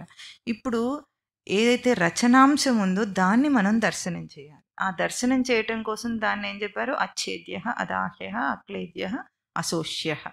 ఇంకా దాని లక్షణాలు ఏం చెప్తున్నారు? నిత్య, నిత్య సర్వగత స్థాను అచల సనాతన. నిత్యం అన్న పదం అంటే ఏం చెప్పుకున్నాం మనం అర్థం? ఎల్లప్పుడూ ఉండేదాన్ని కాక ఇంకొక అర్థం చెప్పుకున్నాం మనం. ఎల్లప్పుడూ ఉండేదనేది లోకంలో అందరికీ తెలుసు. నిత్యమైందంటే ఏమిటని నీ ప్రాపణే ధాతు అని చెప్పుకున్నాం. ఎల్లప్పుడూ ఉండేదంటే ఎటువంటిదంటే పొందబడింది, నీ చేత పొందబడిందై ఎల్లప్పుడూ ఉంటుంది. ఆత్మను పొందబడిందని చెప్పవలసిన అవసరమే వచ్చింది? చెప్పాల్సిన అవసరం లేదు, ఉన్నది అదే కాబట్టి. కానీ పోగొట్టుకున్న స్థితిని దర్శనం చేస్తున్న ఈ జీవుడికి పోగొట్టుకునే అవాంతరం మనం చూసాం కదా. అంటే మనకి ఏమిటో తెలియట్లేదు. ఆత్మ ఉన్న ఆత్మగానే వాడు ఉండి కూడా ఆత్మ అంటే ఏమిటో తెలియదు అంటున్నాడు చూసారా. ఆ స్థితికి మళ్ళీ నిత్య అని చెప్పాల్సి వస్తుంది. తెలిసిన వాడికైతే మళ్ళీ చెప్పాల్సిన అవసరం ఏమిటి? చెప్తారు ఎవరన్నా? తెలిసిన వాళ్ళకి చెప్పరు. ఎవరికి చెప్తున్నారు ఇవన్నీ? భ్రాంతిలో ఉన్నవాడికి బోధ కాబట్టి దీన్ని సాపేక్షికం అంటారు. నిత్య పదం చెప్తున్నారంటే అనిత్యంతో పోల్చి చెప్పినట్టు కదా. నిత్యము అనిత్యము రెండు ఉంటే నిత్యం ఇది అని చెప్తున్నాం మనం. అంటే నిత్యము అనిత్యం అనేవి సాపేక్షిక పదాలు, ఒకదానికొకటి పోల్చి చెప్పబడే పదం. ఇది అనిత్యం అన్నప్పుడు కూడా అది సాపేక్షికమే, నిత్యం అన్నప్పుడు కూడా సాపేక్షికమే. అది ఈ రెండింటిని పోల్చి ఎందుకు చెప్పాల్సి వస్తుందంటే జీవుడికి రెండు కనిపిస్తాయి కాబట్టి. నిత్యము అనిత్యము రెండు తెలుస్తున్నాయి కాబట్టి ఇది నిత్యము. ఏదది? ఏ రచన అయితే అయం ఏనం అని పదాలతో వెనక నుండి చెప్పుకుంటూ వస్తున్నారో, ఏదైతే ఛేదింపబడలేదో, ఏదైతే దహింపబడలేదో అది నిత్యమైంది. అంటే నీ చేత ఎప్పుడు పొందబడింది? నాశమయ్యే దాంతో నాశం కాదు నీ రచన. అందుకు మనిషికి ఇటువంటిది అనుభవపూర్వకంగా తెలిసినప్పుడు ఒక కాన్ఫిడెన్స్ వస్తుంది, ఒక భయం పోతుంది. అనిత్యమైన సంసారాన్ని పట్టుకున్నాడు కాబట్టి భయపడుతూ ఉంటాడు ఎప్పుడు. ఇప్పుడు ఊగిపోతున్న దాన్ని పట్టుకొని స్థిరంగా ఉండాలని ప్రయత్నం చేస్తే ఎట్లా ఉంటుంది? బాగా వేగంగా వెళ్తున్న ట్రైన్ ఉందనుకోండి, ట్రైన్లో నడుస్తున్నారు మీరు. ట్రైన్లో నడుస్తున్నప్పుడు ఎట్లా ఉంటుంది? తాను కూడా ఊగుతాడు. ట్రైన్ యొక్క ఊపు తనకు వచ్చిందా లేదా? ఎందుకు వచ్చింది? ఊగుతున్న ట్రైన్లో ఉన్నాడు కాబట్టి. స్థిరంగా ఉన్న ప్లాట్ఫామ్ మీద నడుస్తున్నప్పుడు తనకు ఆ కష్టం లేదు. ఇప్పుడు సంసారం తనకు ఎందుకు కష్టంగా ఉంది? అనిత్యమైన దాన్ని పట్టుకొని నిత్యంగా ఉండాలనుకుంటున్నాడు. వాడి ప్రయత్నం అది. అనిత్యమైంది పట్టుకొని నిత్యం కావాలంటే ఎట్లా వస్తుంది? వస్తుందా? సాధ్యమవుతుందా? మనకు కూడా అశాశ్వతమైన దాంట్లో ఒక విషయాన్ని పట్టుకొని శాశ్వత సుఖం రావాలనుకుంటున్నాడు. అందుకే విషయాలు సుఖాన్ని ఇస్తాయి తప్పకుండా, ఇవ్వవని కాదు. కానీ వీడు కోరింది శాశ్వత సుఖం. అందుకు విషయం నుండి సుఖం రాలేదనిపిస్తుంది. తర్వాత పోయిందా లేదా? ఇప్పుడు వచ్చిన అన్ని సుఖాలు పోయినాయి. ఎందుకు పోయినాయి? రాలేదా? వచ్చింది. విషయం నుండి సుఖం వచ్చింది తప్పకుండా. కానీ శాశ్వత సుఖం రాలేదు, క్వాలిటీ సుఖం రాలేదు. వీడు అడిగిన క్వాలిటీ దొరకలేదు.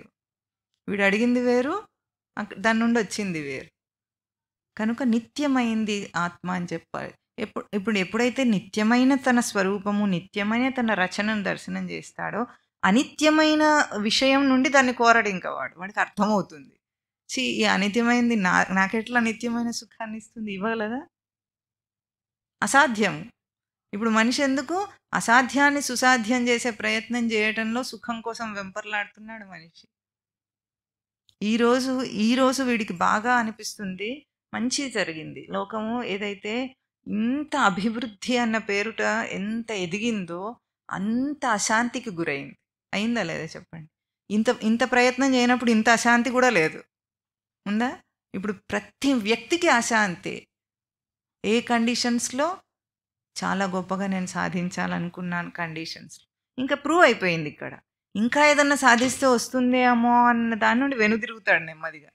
ఇప్పటికన్నా ఇంకా ఏం సాధించేది లేదని తెలుసుకొని, పోనీ ఇంకా అభివృద్ధి చెందితే 2050లో చైనా ఎట్లా ఉండబోతుంది అని ఒక వీడియో చూపిస్తాడు. ఏం చూపిస్తాడు? ఎక్కడున్న మనిషి ట్రాఫిక్ అంతా ఏరియల్ ట్రాఫిక్ అవుతుందట. గాలిలోనే ఎగురుతూ ఆ గాలిని కూడా ఆకాశాన్ని కూడా ట్రాఫిక్తో నింపేసుకుంటాడు. సుఖంగా ఉంటుందా? వాడు జీవితం ఎట్లా ఉంటుందంటే అప్పుడు అరకత్తర్లో పెట్టిన పోక చెక్కలాగా ఉంటుంది. వాడికి కిందికి దిగను లేడు, పైకి ఎక్కను లేడు. అట్లా ఉంటుంది వాడు బ్రతుకు. అంటే అట్లా ఏమైనా సాధ్యమవుతుందా? ఇప్పటికే అయిన దాని గురించి మనం కొంచెమన్నా తెలుసుకోవాలి. అంటే ఇప్పుడు ఈ నిత్యమైన తన రచనని దర్శనం చేయటం ఎప్పుడు మొదలు పెడతాడో దానివల్ల వాడు పొందేదేమిటి? అనిత్యమైన దాంట్లో ఇది ఉంటుందని ఊహించాడు అసలు. ఇది జ్ఞానంతో బ్రతకటం. ఏం లేదు, మనం ఒక మాట చెప్పుకున్నాం, సాధన అంటే ఏమిటి? సింపుల్ సెంటెన్స్, నిజం తెలిసి బ్రతకటం. ఇప్పుడు ఏం చేస్తున్నాం? అబద్ధాన్ని ఊహించి బ్రతుకుతున్నాం. ఇంతే తేడా, ఇంతే. కానీ it makes a lot of difference. మారిపోతుంది మొత్తం. తనను గురించిన గుర్తింపు మారిపోతుంది, లోకాన్ని గురించిన గుర్తింపు మారిపోతుంది, సృష్టిని గురించిన గుర్తింపు మారిపోతుంది. అన్నీ మారిపోతాయి ఈ చిన్న తేడా వల్ల. అందుకు ఏనం అయం నిత్య, అయం సర్వగత. సర్వగతం అంటే అంతటా వ్యాపించి ఉందని అర్థం.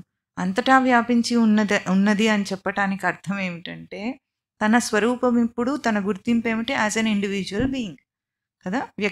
వ్యక్తిగతంగా తనను పరిమితంగా గుర్తించుకుంటున్నాడు. పరిమితంగా గుర్తించుకున్నవాడు పరిమితమైన విషయాల్లోనే ప్రవేశిస్తాడు. మన విషయాలు పరిమితమా అపరిమితమా? ఎవరెవరు ఎంత జీవితం అండి, వాళ్ళ సంసారం ఎంత ఉంటుందో అంత, వాళ్ళ కుటుంబం ఎంత ఉంటుందో అంత. అంతేనా? ముందైనా కొంచెం పెద్ద కుటుంబాలు ఉండేవి, ఇప్పుడు ఆ కుటుంబాలు కూడా చిన్నవైపోయినాయి, న్యూక్లియర్ ఫ్యామిలీస్ అయిపోయి. వాడి పరిధి ఎంత? వాడి సుఖశాంతులు వెతుక్కునే పరిధి ఎంత? ఇప్పుడు భార్య పిల్లలు. పిల్లల్ని కూడా తీసేస్తే మిగిలింది వాళ్ళిద్దరే. వాళ్ళు కూడా పెళ్లి చేసుకోకపోతే లివ్ ఇన్ రిలేషన్షిప్లో నువ్వెవరో నేనెవరో టెంపరీ ఆ పరిచయంలోనే ఎంతో సుఖం కావాలి వీడికి. వీడి జీవితం ఎంత, వీడెంత.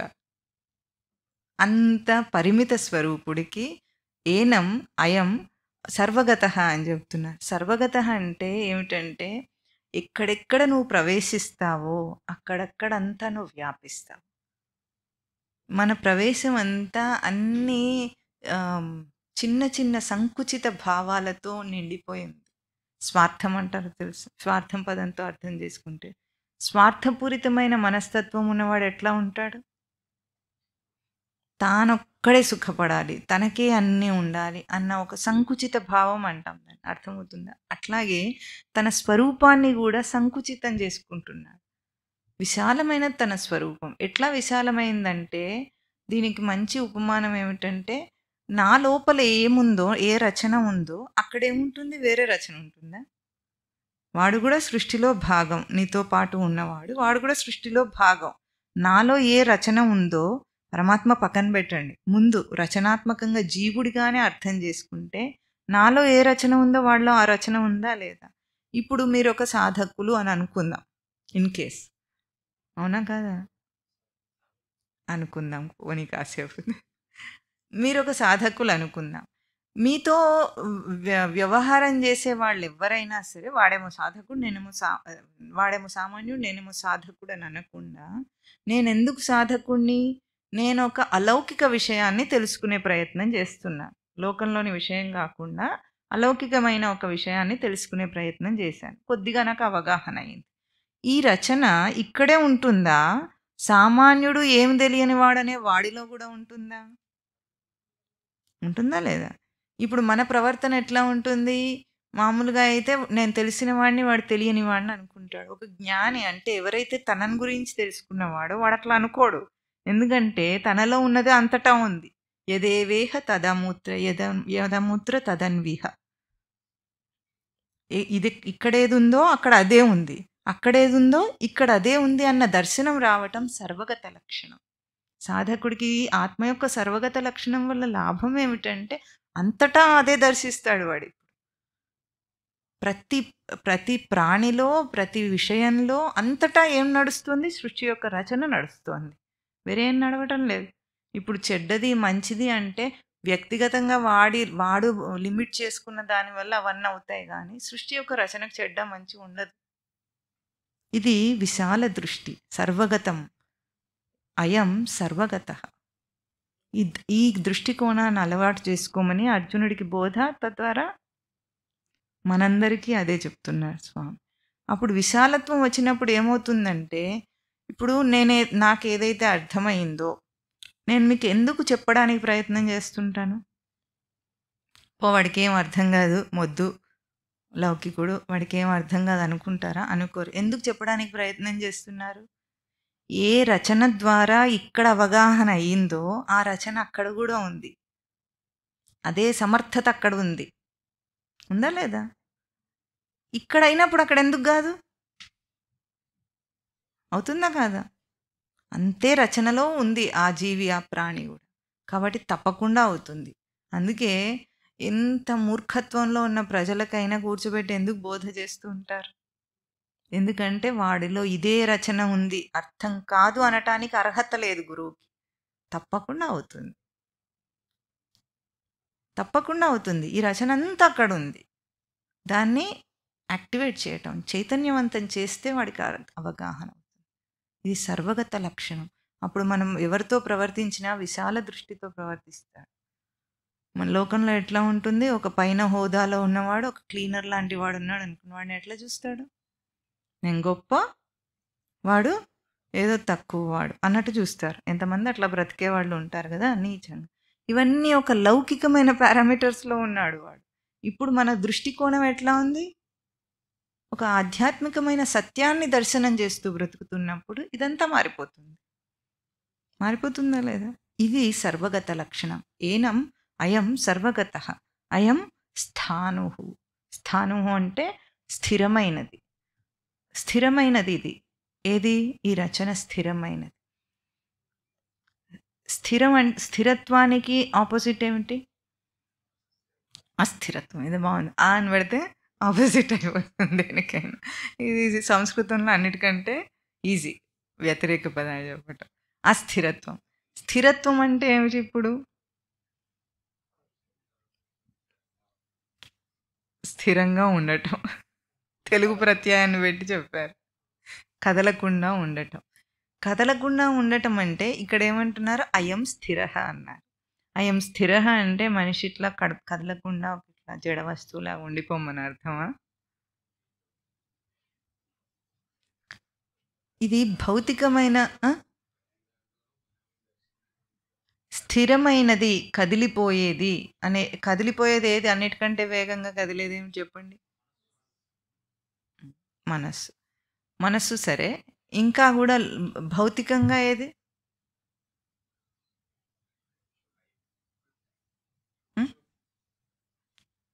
కాలం. కదిలిపోయేది ఏమిటి? కాలం. మళ్ళీ తిరిగి వస్తుందా? రాదు. మనం ఉందనుకుంటున్న కాలము కదిలిపోయేది. ఈ కదిలిపోయే కాలము, కదిలిపోయే దేశం అంటాం. అంటే మారేవి ఏమిటంటే 3 చెప్తారు. దేశకాల వస్తువులు. ఈ 3 మారిపోతాయట. దేశకాల వస్తు విషయాలతో ఇవి కదిలిపోయేవి, లిమిటెడ్ అయినవి, పరిమితమైనవి. కాబట్టి ఈ మూడింటితో పోల్చి చెప్తారనమాట ఏది చెప్పినా సరే. ఇప్పుడు స్థిరత్వం అంటే దేశకాల వస్తువులతో స్థిరత్వం. దేశకాల వస్తువులు అస్థిరములు. అంటే ఇప్పుడు మనం ఇక్కడ ఉన్నాం. ఇక్కడ ఉన్నామంటే ఇంకొక చోట మీరు ఇక్కడ ఉంటే ఇంట్లో లేరు. ఈ ఇంట్లో ఉంటే ఇక్కడ లేరు. అంటే దేశం ఇది. ఉన్న చోటు దేశం. కాలం. ఇప్పుడుంటే తర్వాత ఏమవుతుందో తెలియదు. ఇప్పుడు ఉన్నవాడికి తెలుసు మనకు. నిన్న ఉన్నట్లు ఇప్పుడు లేము. ఇప్పుడున్నట్లు రేపు ఉంటామో లేదో తెలియదు. ఇది కాలముతో పరిచ్ఛిన్నం. దేశముతో పరిచ్ఛిన్నం అంటే మారిపోయేది. కాలముతో పరిచ్ఛిన్నం. వస్తువు అంటే వస్తువులు ఎటువంటివంటే మనము దేంతో డీల్ చేస్తున్నామో అది వస్తువు. వస్తువు అంటే ఒక పదార్థం అనే అర్థం కాదు అక్కడ. దేంతో డీల్ చేస్తున్నామో అది వస్తువు. అది ఎట్లా ఉంటుంది? ఇప్పుడు ఒక విషయాన్ని పట్టుకొని మనం డీల్ చేస్తుంటాం. దాని తర్వాత ఏం చేస్తాం? దాన్ని వదిలేస్తాం. ఎప్పుడైనా చూసారా ఏదైనా ఒక్కదాన్ని పట్టుకొని ఉంటాడా మనిషి? అస్సలు ఉండడు. ఇప్పుడు మీకు ఇది బాగా అర్థం కావాలంటే వార్తలు చెప్తుంటారు. ఒకటి ఏదైనా దాన్ని ఏమంటారు? హాట్ న్యూస్ని ఏమంటారు? Breaking news. ఆ బ్రేకింగ్ న్యూస్ వచ్చింది. అరగంట సేపు దాన్ని వాయిస్తూ ఉంటాడు. అదే డైలాగ్ని మళ్ళీ మళ్ళీ చెప్తుంటాడు. అవునా? రేపటి దాకా ఇంకే బ్రేకింగ్ న్యూస్ రాకపోతే అన్ని బులెటిన్స్లో ఏముంటుంది? అదే ఉంటుంది. వేరేది ఇంకేదైనా దొరకగానే ఏం చేస్తాడు? దీన్ని ఠగీమని అక్కడ వారేసి ఎంతో ముఖ్యంగా చెప్పింది దాన్ని ఏం చేశాడు? వదిలేశాడు.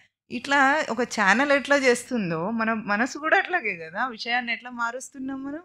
కాసేపు దానిలో ఎంటర్టైన్ అవ్వటానికి ప్రయత్నం చేస్తాం. ఒక వ్యక్తి గురించి ఎవరో ఇద్దరు మాట్లాడుకుంటున్నారు, వాడి గురించి తిట్టుకుంటున్నారు, ఎన్నో విషయాలు చెప్పుకుంటున్నారు. సడన్గా ఇంకొక చోట ఇంకేదైనా అయిందనుకోండి, ఇది ఎట్లా వదిలేస్తాడు? ఇంతసేపు మాట్లాడిన దీని గురించి అసలు ఊసి కూడా ఎత్తకుండా మానేస్తాడు. అంటే మనం దేంతో డీల్ చేస్తున్నాము అది.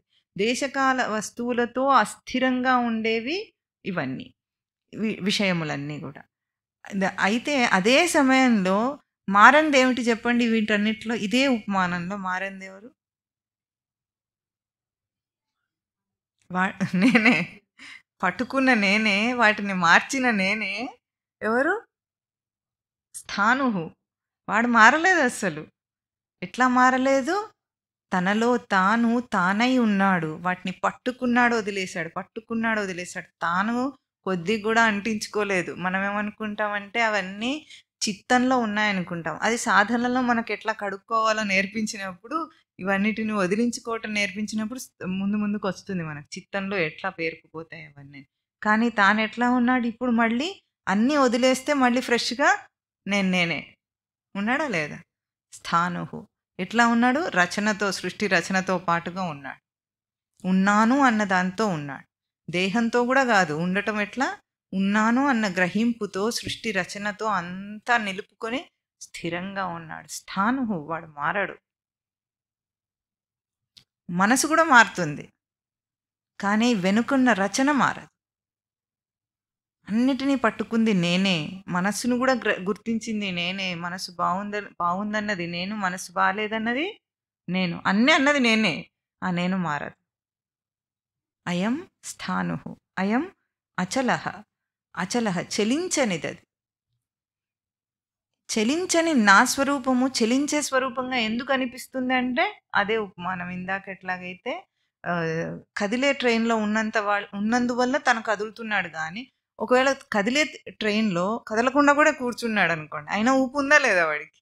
ఆ ఊపు ట్రైన్దా వాడిదా? ట్రైన్ది. కానీ అనుభవం నేనే కదులుతున్నాను. వాడు కదలకుండా ఉన్నాడు, అచలహ. కానీ చలించే ట్రైన్లో ఉన్నందువల్ల వాడికి అట్లా అనిపిస్తుంది. తాను మాత్రం కదలని వాడు. సీటు కూడా కదులుతున్నట్టే అనిపిస్తుంది. సీట్ నిజానికి కదులుతుందా? అది ఫిక్స్ అయి ఉంది, అది కదలదు. కానీ ట్రైన్ కదలిక వల్ల దానికి కదలిక కనిపించింది. అది అచలహ, కదలనిది అది. అట్లా అంటే నా స్వరూపం ఎటువంటిది? అయం అచలహ, అయం సనాతన. సనాతనం అంటే సన్ అనే పదం ఎట్లా వస్తుందంటే, ఏదైనా పదానికి కొంచెం మీరు అర్థం చేసుకోగలుగుతానంటే ప్రాతిపదిక పదం ఉంటుంది, అంటే మూల పదం. దాన్ని విభక్తి ప్రత్యయాల్లో మనం వాడతాం. రామశబ్దం ప్రాతిపదికం అనుకుందాం. రాముడు, రాముని, రాముని చేత, రాముని కొరకు, రాముని వలన, రాముని యొక్క, రాముని అందు. ఇవన్నీ 7 విభక్తుల్లో మనం ఆ పదాన్ని ప్రయోగం చేస్తాం. మూల పదం ఏమిటి? రామశబ్దం. అట్లాగే సంస్కృతంలో సత్ అన్న పదానికి సన్ అన్నది మూల పదం. సన్ ఆతనం సదాతనం. సనాతనం పదం ఉంది ఇక్కడ. అయం సనాతన. సనాతన అంటే సన్ ఆతనం అనండి. అంటే సత్లక్షణాన్ని చెప్తున్నారు అక్కడ మూల పదాన్ని. సమాసంలో మూల పదమే వాడతారు. మనం వాక్యంలో ప్రయోగం చేసేటప్పుడు విభక్తులు చేర్చి వాడతాం దాన్ని. సమాసంలో వాడినప్పుడు మూలపదం. ఇప్పుడు సత్పదానికి సన్ అనేది మూలపదం. ఆ మూలపదం సనాతనం అన్నారు. సనాతనం అంటే సన్ ఆతనం, సత్ యొక్క సత్తుతో కూడినది అని అర్థం. కూడినదని కూడా. ఆతనం అంటే దాంతో ఆవరించబడింది, వ్యాపించబడింది, అది సనాతనం. సనాతనం అంటే ఏమిటంటే సృష్టి అంతా, ఈ సృష్టి రచన ఉనికి రూపంలోనే వ్యాపించబడి ఉంది. ఎక్కడైనా సరే ఉనికి అన్నది లేకుండా సృష్టి లేదు అసలు. మనం ఎక్కడ ముట్టుకున్నా సరే అది నాశమయ్యేదైనా నాశం కానిదైనా. నాశమయ్యేది నాశం కానిదనేది మన భౌతిక కంటికి, అంతేగాని కనిపించకుండా పోయేది కనిపించేది నాశమయ్యేదంటే. ఇప్పుడు అదంతా కూడా ఉన్న ఉనికితోనే వ్యాపించబడింది. ఇది సనాతనం. అది ఎటువంటిది? సనాతనమేవ సదాతనం అంటారు. సదాతనమేవ సనాతనం అంటారు. సదా అంటే ఇంకా ఎల్లప్పుడు. ఎల్లప్పుడు ఎట్లా వ్యాపించి ఉంది? ఉనికికి ఎప్పటికీ లేమనేది రాదు. ఇప్పుడు మనకెట్లా ఉంది? వేరే వేరే గుర్తింపులతో బ్రతుకుతున్నందువల్ల ఎల్లప్పుడూ ఉండే నిత్య స్వరూపం అనేది మనకు కనిపించటమే లేదు. కానీ సృష్టి యొక్క అయం ఏమిటిది? ఈ రచన, ఈ ఉనికి, సృష్టి ఇవన్నీ కూడా సదాతనం, సనాతనం, ఎప్పుడు ఉండేవి, సత్లక్షణంతో వ్యాపించబడి ఉండేవి. దాన్ని నేను వెంటనే ఏమంటున్నారు? అయం అవ్యక్త, అవ్యక్తోయం, అచింత్యోయం, అవికార్యోయం ఉచ్యతే. 3 లక్షణాలు మళ్ళీ చెప్పారు. ఇవే లక్షణాలు పొడిగించుకుంటూ అయం అవ్యక్త. అవ్యక్త, వ్యక్తం అంటే మనిషిని ఏమంటారు? వ్యక్తి అంటారు. వ్యక్తి అంటే వ్యక్తమై కనబడినవాడు వ్యక్తి. వ్యక్తమగుట అంటే తెలియబడటం అనాలి. కనిపించడం అంటే కేవలం కంటికే అనిపిస్తుంది. మళ్ళీ కంటికే కాకుండా ఏదైనా సరే తెలియబడింది, వ్యక్తమైంది అంటుంది. అయం అవ్యక్త. మనకేమనిపిస్తుంది అంటే సృష్టి వ్యక్తమైంది అనిపిస్తుంది. సృష్టి వ్యక్తమైందంటే అది కాలేదు. మనకు ఇప్పుడు జీవుడుగా అనుకుంటున్న మనకు సృష్టి వ్యక్తమైంది కానీ సృష్టి రచన ఉన్నది. ఉన్నదానికి వ్యక్తమగుట అన్నది ఉండదు. అందుకే స్వామి సప్తమాధ్యాయంలో చెప్తారు ఏమిటంటే అవ్యక్తం వ్యక్తిమాపన్నం మన్యంతే మాం అబుద్ధయ. బుద్ధి లేని వాళ్ళు నన్ను, అవ్యక్తమైన నన్ను, అవ్యక్తం మాం వ్యక్తిమాపన్నం, వ్యక్తమైన వాడిగా అనుకుంటాడు. కృష్ణుడు అంటే అవతరించాడు, అదయ్యాడు, ఇదయ్యాడు అని అనుకుంటారు. నన్ను బుద్ధి లేని వాళ్ళు అన్నారు వాళ్ళని. అవ్యక్త స్వరూపం ఇది. అవ్యక్తం అంటే సృష్టి ఉన్న స్వరూపం, మనకు వ్యక్తమైన స్వరూపం. ఎట్లాగో ఈ మనం చాలాసార్లు చెప్పుకుంటాం, సూర్యుడికి ఉదయాస్తమయాలు లేవు, భూమి మీద ఉన్నవాడికి ఉదయాస్తమయాలు ఉన్నాయి. అట్లాగే జీవుడిగా మనం అనుకుంటున్నప్పుడు, మనను మనం వ్యక్తిగా అనుకున్నప్పుడు ఇది వ్యక్తమైన సృష్టి. తాను వ్యక్తి కాదు అని ఎప్పుడు తెలుసుకుంటాడో, సర్వగత లక్షణం ఎప్పుడు వాడికి అర్థమవుతుందో, వాడికి అవ్యక్త లక్షణం తెలుస్తుంది. సృష్టి వ్యక్తమైంది కాదు, ఇది వ్యక్త రూపంలో ఉన్నదని అనిపిస్తున్నప్పటికీ ఈ సృష్టి వ్యక్తమైంది కాదు. ఇది ఎప్పుడు అర్థమవుతుంది? ఎప్పుడైతే మనం కళ్ళు మూసుకొని ఒక సైలెన్స్ అంటాం మనం, నిశ్శబ్ద స్థితిని. నిశ్శబ్దం అంటే నోటితో నిశ్శబ్దం కాదు, మాట్లాడకుండా ఉండటం కాదు, మనస్సు యొక్క నిశ్శబ్ద స్థితిని అనుభవించినప్పుడు మనకి ఇవన్నీ అర్థమవుతాయి. అట్లా అర్థం కావటానికి ముందే ఏం తెలుసుకోవాలి? వ్యక్తి రూపంలో చూస్తున్నానంటే నేను I'm identifying my self as an individual being అని మనకు అర్థమైపోవాలి వెంటనే. అది కాకుండా నాకు అవ్యక్తమైన ఉనికి గోచరం అవుతుంది అనాలి. దాన్ని గోచరం అంటే కూడా మళ్ళీ ఇంద్రియాలకు గోచరించటం అని కాదు, కానీ స్ఫురిస్తుంది అనాలి. స్ఫురణ అనేది భౌతికమా అభౌతికమా? అభౌతికం. ఎక్కడ స్ఫురిస్తుంది మనకి ఏదైనా? మనస్సు అని అంటాం మనం, కానీ ఆ స్ఫురణ అంతకంటే లోతైంది. మన భాషకు అందిన పదాలు మనసు, బుద్ధి, ఇంతదాకా మనకు అందుతాయి మన అవగాహనకు. అంతకు లోపలే జరుగుతుంది ఇదంతా. ఆ అభౌతిక స్థానంలో స్ఫురణ ఉంది. వ్యక్త రూపంగా కాకుండా తనకు సృష్టి రచన అంతా కూడా అవ్యక్త రూపంగా స్ఫురించినప్పుడు ఇది అర్థమవుతుంది. ముందు ఏం చేస్తున్నారు? ఇక్కడ ప్రతిష్ఠ చేస్తున్నారు. ఆత్మ యొక్క లక్షణాలను ప్రతిష్ఠ చేస్తున్నారు స్వామి. ఇది చివరి శ్లోకం ఇంకా ప్రతిష్ఠకి. ఇక్కడ నుండి దృష్టిని మార్చేస్తారు. అంటే ఇక్కడ దాకా ఉత్తమ సాధకులకు చెప్పిన బోధ ఈ శ్లోకం దాకా. ఆ తర్వాత ఇంకా అందుకోలేని మధ్యమ స్థాయికి దిగుతారు స్వామి. మధ్యమ స్థాయి కూడా కాదు, లౌకిక స్థాయికి. నువ్విట్లా అనుకుంటున్నావు గదా అని మొదలు పెడతారు తర్వాత.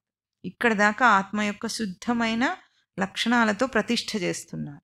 ఇది అవ్యక్తం, అచింత్యమట. చింత్యం అంటే చింతింప తగినది. చింత్యము అన్న పదము చివర ఏదైతే చింత్యం అన్నారో చింతనకు చింత్యం అన్నారు. చింత్యం అంటే చింతింప తగినది అని అర్థం. ఈ ఆత్మ అచింత్యమట. ఈ రచన, సృష్టి రచన అచింత్యం అంటే చింతించి తెలుసుకోగలిగింది కాదట. ఇది చింతన అంటే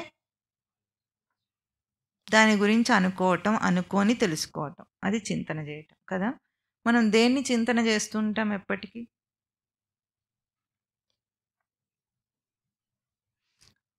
భౌతికంగానే ఒక ఉపమానం తీసుకుందాం. ఏదైనా ఈరోజు చేయాల్సిన పనులను ఒకసారి అనుకుంటాం అనుకోమా? అనుకుంటాం, అనుకొని చేసుకుంటుంటాం. మళ్ళీ మర్చిపోతే దాన్ని మళ్ళీ గుర్తు చేసుకుంటాం. చేస్తారా? ఇవన్నీ చేస్తున్నప్పుడు ఎప్పుడైనా మీరు మీ పేరుని జపం చేస్తారా? చేస్తారా? గుర్తు తెచ్చుకునే ప్రయత్నం చేస్తారా? అది ఎట్లా ఉంటుంది బ్యాక్గ్రౌండ్లో? పోనీ మర్చిపోతారా? మర్చిపోరు. అట్లాగని గుర్తు చేసుకునే ప్రయత్నం చేయరు, అట్లాగని దాన్ని జపము చేయరు. అది ఎట్లా ఉంది మీకు బ్యాక్గ్రౌండ్లో? అచింత్యంగా ఉంది. దాని గురించి చింతించిన అవసరం లేకుండా ఒకసారి మీకు ఎస్టాబ్లిష్ అయి ఉందా లేదా? ఇది భౌతికమైన ఉపమానం. ఎట్లాగో తన స్వరూపం కూడా అంతే. తను అచింత్యమైంది. చింత్యమైనవేమిటి? బయటివన్నీ చింత్యములే. చింతించి అనుకొని తెలుసుకొని చేసుకునేవి. చింతిస్తాడు అంటే అనుకుంటాడు, తెలుసుకుంటాడు దాని గురించి, తెలుసుకున్న దాన్ని చేస్తాడు, చేసి మళ్ళీ దాని నుండి మళ్ళీ ఏదో తెలుసుకుంటాడు, మళ్ళీ చేస్తాడు. ఇవన్నీ చింత్యములు. తన స్వరూపం గురించి తాను ఎప్పుడు అనుకోడు, అనుకున్న దాన్ని ఏదో చేయాలనుకోడు, మార్చడు, కూర్చడు, ఏమి చేయడు. అది ఉంది. ఎట్లా ఉంది అది? అచింత్యమైంది ఉంటేనే చింతన అనేది జరుగుతుంది. అచింత్యమైంది వెనక ఆధారమై లేకపోతే చింతన అనేది జరగదు అసలు. మనకు ఎక్కడ అనుకుంటారు? మీరు అనుకుంటారా లేదా? ఏవైనా ఎక్కడ అనుకుంటారు? మనస్సు. అందుకే అన్నిటికీ పదం ఒకటి.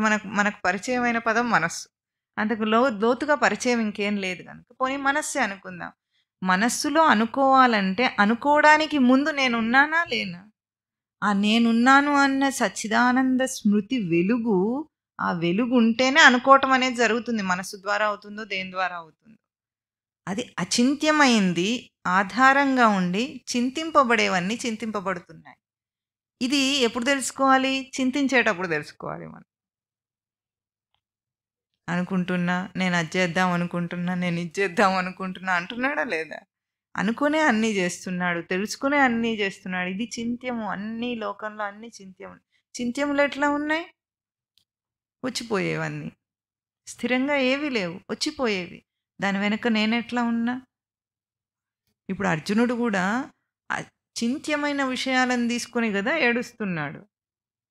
అచింత్యమైన తన స్వరూపం తనకు అర్థం కావటం లేదు. దేని ఆధారంగా ఏడుస్తున్నాడు? దేని ఆధారంగా నేను భిక్షాటన చేసి బ్రతుకుతాను, నాకు ఈ రక్తంలో తడిసిన తిండి నాకు అక్కర్లేదన్నాడు, ఈ రాజ్యభోగాలు నాకు వద్దు, త్రైలోక్య రాజ్యస్య హేతోహో అన్నాడు, త్రిలోక రాజ్యాధిపత్యం ఇచ్చిన నాకు ఇవన్నీ వద్దన్నాడు. ఇవన్నీ వద్దు, ఇవన్నీ ఇవన్నీ ఇవన్నీ అని వేటి గురించి మాట్లాడుతున్నాడు? దాని వెనుక ఇవన్నీ చింత్యములు.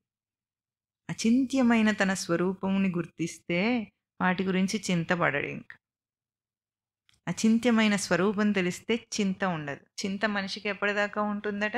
చితి మీదికి వెళ్ళేదాకా ఉంటుందట. చింతలేని నాడు మానవుడు తెలియదు మీకు ఎంత ఘనుడు. చింతలేని నాడు మానవుడు ఎంత ఘనుడు. ఏదేదో పొందితే కాదు, వాడికి చింత లేకుండా ఆయన రోజు వాడు ఎంతో ఘనుడట. ఎంత ఆస్తి ఉంటే ఘనుడు కాదు, చదువు ఉంటే ఘనుడు కాడు. ఏ రోజు ఘనుడవుతాడు?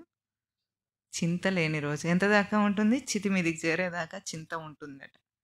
ఏదో అనుకుంటూనే ఉంటాడు, అనుకోకుండా ఉంటాడు ఏమిటి. ఇది అచింత్యం. తన స్వరూపం అచింత్యం. చింతించినప్పుడు గూడా ఈ ఎరుక ఉండాలి. నేనెట్లా చింత చేస్తున్నా, చింతపడగలుగుతున్నా? అచింత్యమైన నా స్వరూపాన్ని ఆధారంగా చేసుకొని చింతిస్తున్నా. అచింత్యం, అవికార్యం. అవికార్యం అంటే? వికారం అంటే?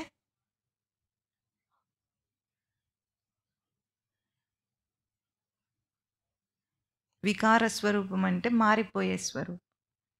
వికారం అంటే మారిపోయేది. అవికార్యమట. ఇది మారిపోయేది గాదు. అన్నీ మారిపోయేవి. అంటే తానే చెదిరిపోయే స్వరూపాన్ని దర్శనం చేశాడు. అలా ఇందాక మనం చెప్పుకున్నాం. బుద్ధి చెదిరిపోయింది. మనస్సు చెదిరిపోయింది. అంతవరకు చాలా బుద్ధిమంతుడుగా ఉన్నాడు. అట్లా అని ఫ్రెండ్స్‌తో పాటు పార్టీకెళ్ళాడు. అందరిని చూసి ఏం చేశాడు? ఒక పెగ్గేశాడు. మంచి బుద్ధి, సుబుద్ధి ఇంతసేపు. కానీ బుద్ధి చెదిరిపోయింది. మనస్సు కోరుతుంటే ఏదైనా బుద్ధి ఏం చేయాలి? బుద్ధి చెప్పాలి. అంతేనా? మనస్సు ఏదైనా అడుగుతూనే ఉంటుంది. ఇంద్రియాలను ద్వారాలుగా చేసుకొని మనస్సే అన్నీ అడిగేది. ఆ మనస్సు అడుగుతుంటే మనం ఏమంటాం? బుద్ధి లేదురా నీకు అంటాం. ఎందుకన్నాం? మనసు లేదా నీకు అని అనలేదు. అప్పుడు మనం ఏమన్నాం? బుద్ధి లేదు. ఎందుకంటే బుద్ధి స్థానం ఏమిటంటే మనసుకు బుద్ధి చెప్పే స్థానం. మంచి చెడు విచక్షణం చెప్పే స్థానం. అందుకే అది చెప్పకుండా మనం జారిపోతే, చెదరిపోతే మనం ఏమంటాం? బుద్ధి లేదా అంటాం. అంటే ఈ జారిపోయే, చెదరిపోయే స్థితి వికార స్వరూపం తనకు. ఈ దేనికి వికార స్వరూపం? అవికారి అయిన తన ఆత్మకు వికార స్వరూపం. మారని, చెదరని తన స్వరూపానికి బయటికి కోరిక రావటమే వికార స్వరూపం. అందుకే ఈ సాంఖ్యయోగం అంతా ఇంత ఆత్మతత్వం చెప్పి చివరి శ్లోకం ఏమిటో తెలుసా మీకు? ఆ రోజే తెలుసుకుందామంటే తెలుసుకుందాం కానీ దాన్ని దేంతో ముగింపు వస్తుందంటే విహాయ కామాన్ సర్వాన్ అని. కామములన్నిటినీ విడిచిపెట్టేవయ్యా అంటాడు. మూలమేమిటి? కామము, కోరిక. అందుకే అది వదిలిపెట్టం అనేది ఆ సాంఖ్యయోగానికి చివరి. అదే బ్రాహ్మీ స్థితి. ఏషా బ్రాహ్మీ స్థితి. బ్రహ్మస్థితిని పొందడం అంటే చాలా మనకు అర్థమయ్యే భాషలో చెప్పాలంటే కోరిక పుట్టకుండా చేసుకోవటం. ఇప్పుడు వికార స్వరూపాలన్నీ కూడా దేనికి వికార స్వరూపంలో? అవికారి అయిన తన ఆత్మకు అవి వికార స్వరూపం. ఇది కోరటం అంటేనే ఇప్పుడు మనం గుర్తించాలి. మనం ఏదైనా వ్యతిరేకంగా చేస్తున్నామంటే ఆత్మకు వ్యతిరేకంగా ప్రవర్తిస్తున్నాం. డిజైన్‌కి వ్యతిరేకంగా ప్రవర్తిస్తే ఎదురు దెబ్బ తప్పదు. జీవితంలో ఎదురు దెబ్బ రాకుండా ఉండాలంటే తన రచనను అర్థం చేసుకొని రచనకు అన్వయంగా ప్రవర్తన ఉండాలి. ఇది నిజం తెలిసి బ్రతకటం అంటే. మనం ఏం చేస్తున్నాం? రచనను ఎదిరించి ప్రవర్తించే ప్రయత్నం చేస్తున్నాం. అవికారి తన స్వరూపం. ఈ 3 లక్షణాలు చెప్పి స్వామి వెంటనే ఏమన్నారు? తస్మాత్ ఏవం ఏనం విదిత్వా నా అనుశోచితుం అర్హసి. ఇక్కడ నుండి స్వామి మొదలుపెడతారు. ఇంతవరకు ప్రతిష్ఠ చేశారు. ఇప్పుడు అర్జునుడికి ఏం చెప్తున్నారు? నువ్వు దుఃఖించటానికి అర్హుడవు కాదు. అనుశోచితుం త్వం న అర్హసి. ఎట్లా? ఏనం ఏవం విదిత్వా. ఏనం ఈ ఆత్మను ఈ విధంగా తెలుసుకున్న వాడవై ఇక నువ్వు దుఃఖించవలసిన అవసరం లేదు, అర్హత లేదు అంటున్నారు స్వామి. అవసరం లేదు కాదు, నీకు అర్హత లేదు. ఎందుకంటే ఈ సత్యం తెలియకపోవటం వల్ల అనుశోచితం. అనుశోచితం అన్నారు. శోచను అనుశోచితం అంటే ఎడతెగకుండా బాధపడుతున్నాడట అర్జునుడు. ఏడ్చినవాడు ఏడ్చినట్టు ఏడుస్తూనే ఉన్నాడట. అందుకే ప్రతి శ్లోకంలో మళ్ళీ వస్తుంది. తస్మాత్ తర్వాత శ్లోకంలో కూడా త్వం నా శోచితుం అర్హసి. నా అర్హసి, నా అర్హసి. నీకు అర్హత లేదు, ఇంకా బాధపడు, ముందు ఏడపాప అంటున్నాడు స్వామి. ఎందుకు? ఇప్పటిదాకా నీకు చెప్పిన సత్యాన్ని నువ్వు గుర్తించు. ఇది గుర్తిస్తే ఏడుపు ఆపు, అర్హత లేదు అంటున్నాడంటే స్వామి అర్జునుడికి కాదు, జీవుడికి దుఃఖపడటానికి అర్హత లేదు. ఎందుకంటే నువ్వు చూస్తున్నదంతా సృష్టిలో లేనిది. సృష్టిలో లేని దాన్ని చూసి ఇంత ఏడుస్తున్నాడంటే ఎట్లా ఉంటుందంటే కల వచ్చింది, పీడకల వచ్చింది మనకు. పీడకల అంటే ఏది? పీడకల అండి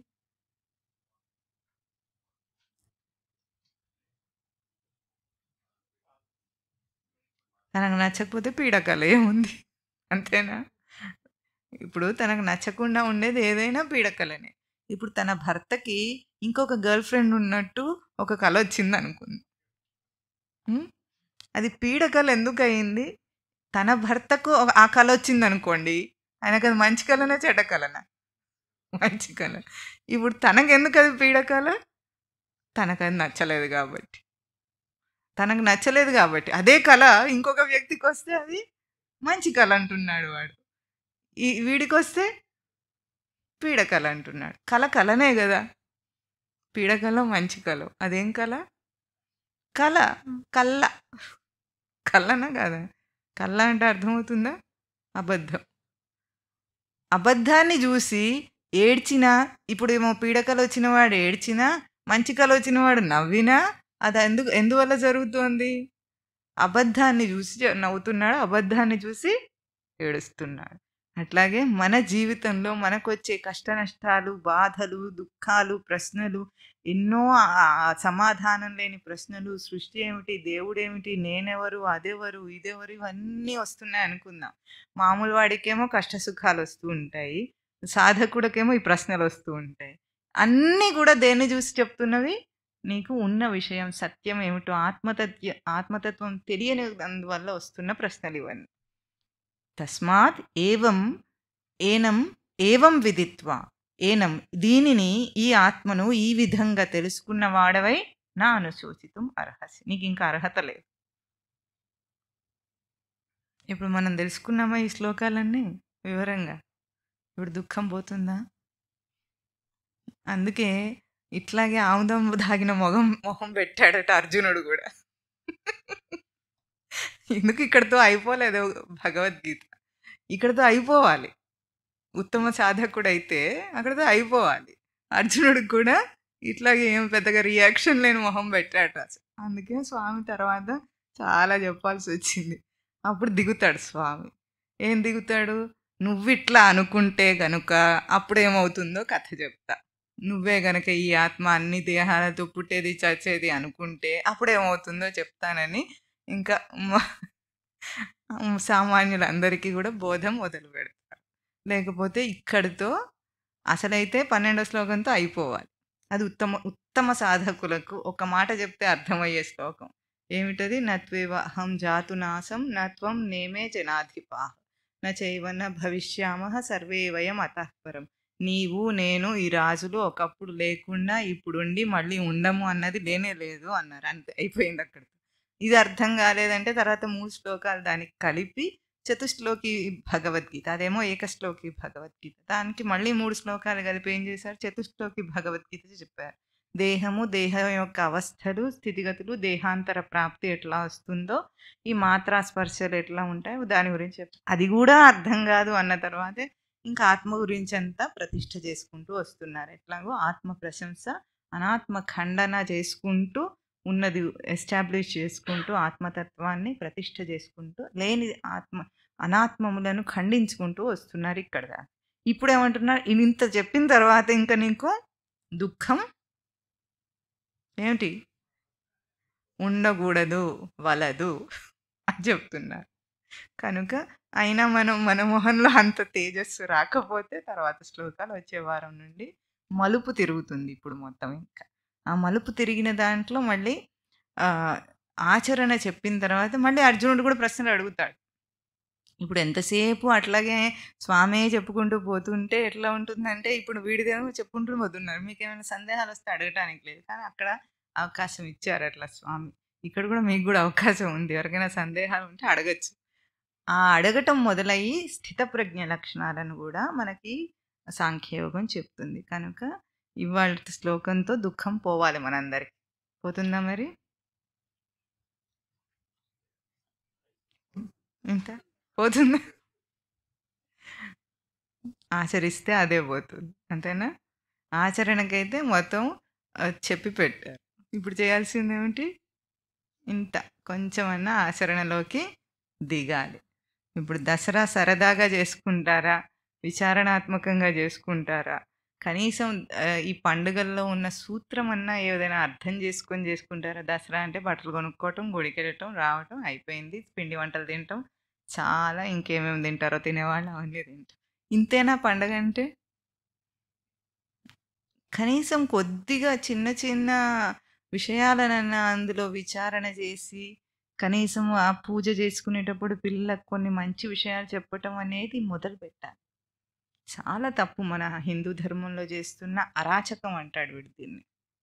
అరాచకం చేస్తున్నారు హిందువులు పండుగల పేరట. మొన్న అయిందా వినాయకుడిది? దుంప తెంపారా ఆయనను? తెంపారా లేదా? ఇప్పుడు వాళ్ళ అమ్మ, తర్వాత వాళ్ళ అయ్య ఒక్కరిని కూడా వదిలిపెట్టరు. వీడు చేస్తుంది పూజ, పండగ, ఎంజాయ్మెంటా? వికృత ఎంజాయ్మెంట్ అనాలి దీన్ని. ఏమో కొంతమంది మంచివాళ్ళు ఏం చేస్తున్నారో కానీ అయినా తాత్పర్యం తెలిసి చేసేవాడైతే ఎవడు ఉండడు. ఉం?